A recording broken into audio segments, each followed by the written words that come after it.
자, 이번에 필리핀 정상 얘기입니다.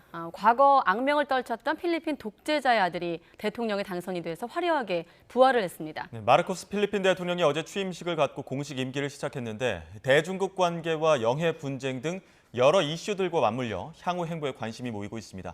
국제부 취재기자와 함께 필리핀 마르코스 대통령 취임과 아시아 정세 짚어보겠습니다. 권준기 기자 나와 있습니다. 어서 오십시오. 네. 자, 권준기 기자, 사실 나토 때문에 한미 정상, 유럽 정상 얘기를 며칠 했는데 오늘은 필리핀 대통령 얘기를 하겠습니다. 일단 이름이 좀 익숙한 게 좀 눈에 띄고, 자, 지금 보면 관련 기사 제목이 거의 한결같아요. 36년 만에 독재자 가문이 돌아왔다.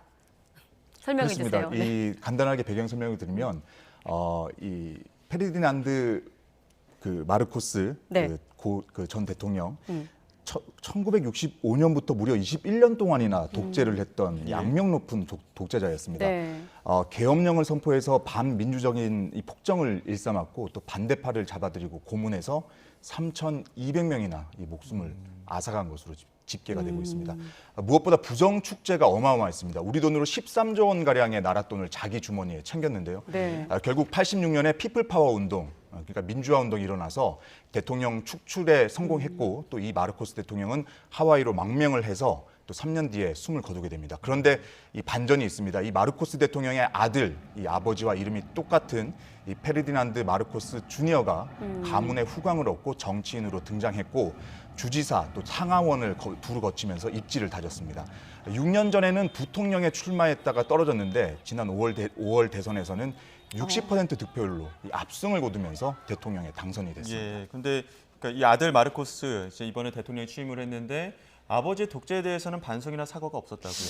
네, 아마 그 부분이 좀 의아하실 텐데 21년 동안이나 독재를 하고 또 이렇게 많은 사람들의 목숨을 앗아가고 부정축제도 13조 원이나 했는데 반성을 하지를 않고 있습니다. 오히려 자기 아버지는 정치적으로 천재라고 이렇게 공개적으로 찬사를 하는가 하면 아버지 임기 때 필리핀은 잘 살았고 또 번영을 누렸다면서 되레 당당한 모습을 보이고 있습니다.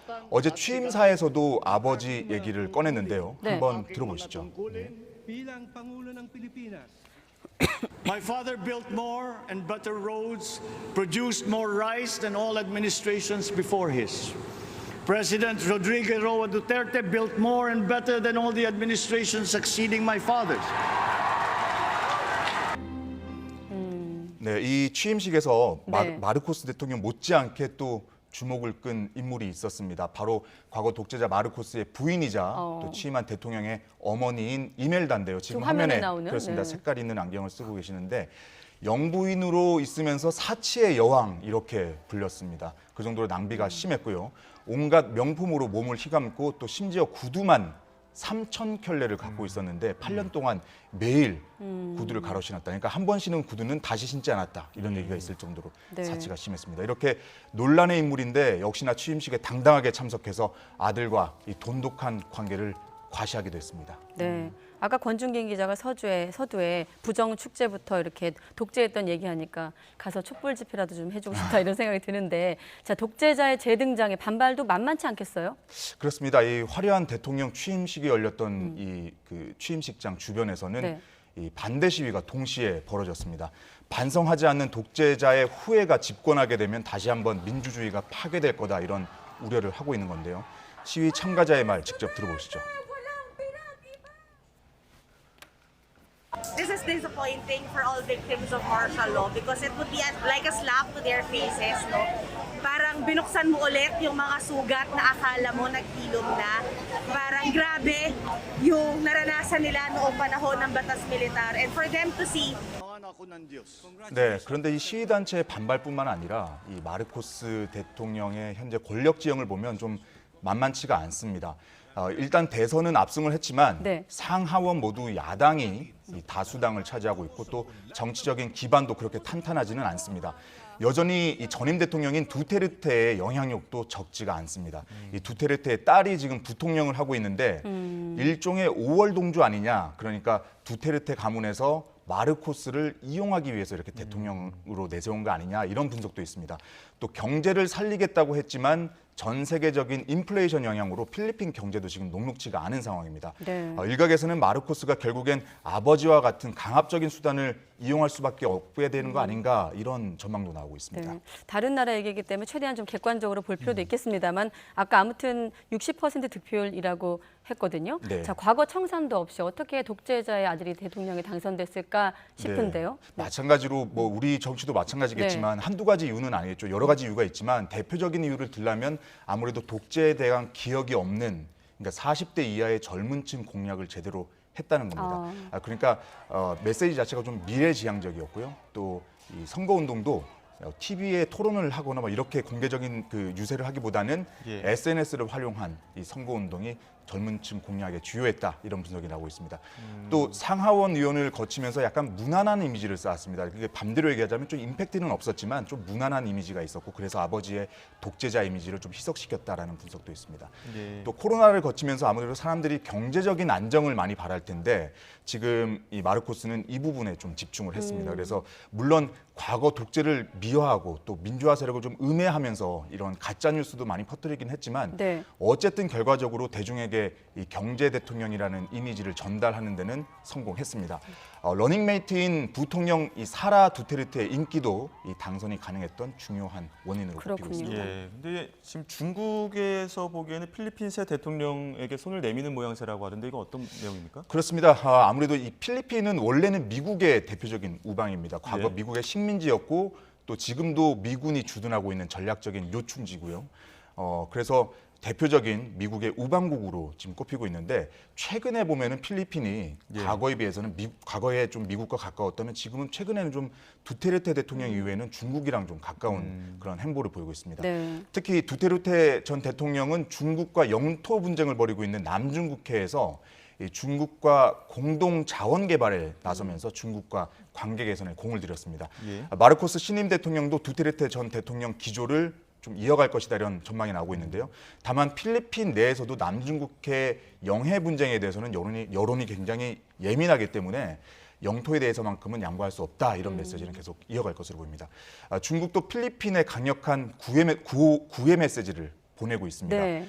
지금 보시는 메시지처럼 마르코스 대통령에게 축전을 시진핑 주석이 보냈는데 그러니까 양국 관계 발전의 진로를 그려나갈 준비가 돼 있고 우정과 또 새로운 시대를 위한 협력의 위대한 장을 계속 이어나가자 이렇게 말을 했습니다. 예. 취임식에는 또 시 주석의 측근인 이 왕치산 부주석이 참석했는데 이 왕치산 부주석은 저희 그 윤석열 대통령 그 취임식 때도 참석을 했었습니다. 그래서 예. 이 마르코스 대통령을 만나서 양국 정상이 직접 이 양국 관계 개선을 위해서 노력하고 또 남중국해 분쟁을 적절하게 잘 관리하자 이렇게 좀 우호적인 메시지를 전달했습니다. 네. 필리핀과 중국의 관계를 좀 짚어봤는데 얘기 나온 김에 지금 마침 시진핑 주석이 홍콩을 방문하고 있지 않습니까? 자, 홍콩의 중국화가 가속화하고 있는 가운데 나온 공개 행보기 때문에 더욱 관심을 끄는데 네. 자, 시 주석 어떤 얘기를 좀 했습니까? 가서? 오늘 보니까 CNN부터 해서 외신에서 굉장히 집중을 하고 있습니다. 네. 그 시 주석의 홍콩 방문에 대해서 굉장히 집중 보도를 하고 있는데 이 홍콩 반환 25주년 행사 참석차 이 시진핑 주석이 5년 만에 홍콩을 직접 방문한 겁니다. 네. 이 코로나 이후에는 지금 893일 만에 이 중국 본토를 벗어난 첫 행보거든요. 예. 시 주석은 일국 양제 그러니까 한 나라 두 체제 약속을 잘 지키고 있고 홍콩도 계속해서 발전을 거듭하고 있다 이렇게 평가를 했습니다. 네. 그런데 이게 좀 아이러니인 게 미국을 비롯한 서방 국가에서는 지금 중국이 홍콩을 돌려받을 때 약속을 어기고 일국 양제를 지키지 않고 있다 이렇게 지적을 하고 있습니다. 또 지나치게 홍콩을 중국화시키고 있다라는 비판도 하고 있는데요. 이런 상황에서 시진핑 주석은 중국은 약속을 잘 지키고 있고 아무 문제도 없다 이렇게 입장을 공개적으로 표명한 겁니다. 이 지금 홍콩 반환을 단순히 축하하기 위해 방문했다고 하기엔 5년 만에 방문이기 때문에 어떤 다른 의도들도 있을 것 같은데 어떻습니까? 그렇습니다. 아무래도 지금 중국의 모든 정치 일정과 이벤트는 올 가을에 있을 20차 당대회에 맞춰져 있다고 보시면 됩니다. 예. 이번 당대회가 왜 중요하냐면 이 시진핑이 3연임을 시도할 계획이기 때문인데요. 네. 만약 시진핑이 3연임으로 장기 집권에 들어가게 되면 마오쩌둥이나 덩샤오핑 같은 이 역사적인 지도자 반열에 오르게 되는 겁니다. 예. 따라서 이번 홍콩 방문은 시진핑 주석이 올 가을 당대회를 앞두고 본격적인 정치 행보에 들어가는 이 첫 신호탄으로 볼 수가 있습니다.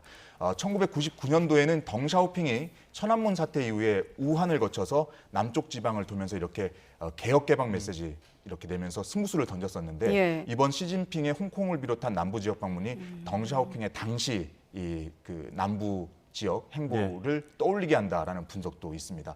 결국 당대회를 석 달 정도 남기고 시진핑 주석이 정치적인 승부수를 던지기 위한 첫 발을 뗐다 이렇게 볼 수 있을 것 같습니다. 예. 석 달 뒤 당대회가 무지 궁금하네요. 네. 예, 그렇습니다. 나토를 비롯해서 아시아 정세가 빠르게 돌아가는 모습입니다. 지금까지 권준기 기자와 함께 국제 정세 짚어봤습니다. 고맙습니다. 네, 잘 들었습니다.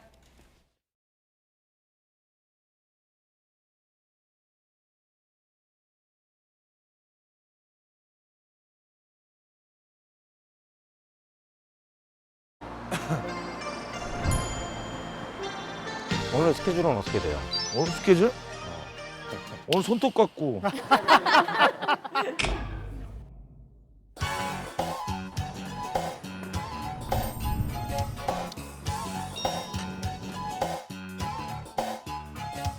두 시에 스케줄이 있어. 빨리 먹고 가야 돼. 여기서 일단 준호를 형이 택시 타고 가. 날 계속 무슨 위탁하는 거야? 아, 예, 예. 얼굴이 진짜 좋으세요. 아, 감사합니다. 오시는 길에 나 그 뭐야 딸기 주스 좀 하나만 사다 주시면 안 돼? 별 거지 같은. 너 무슨 딸기우를 먹어?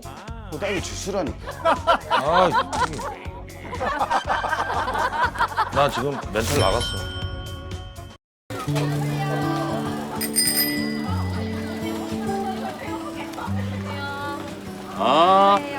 진서우 따라와.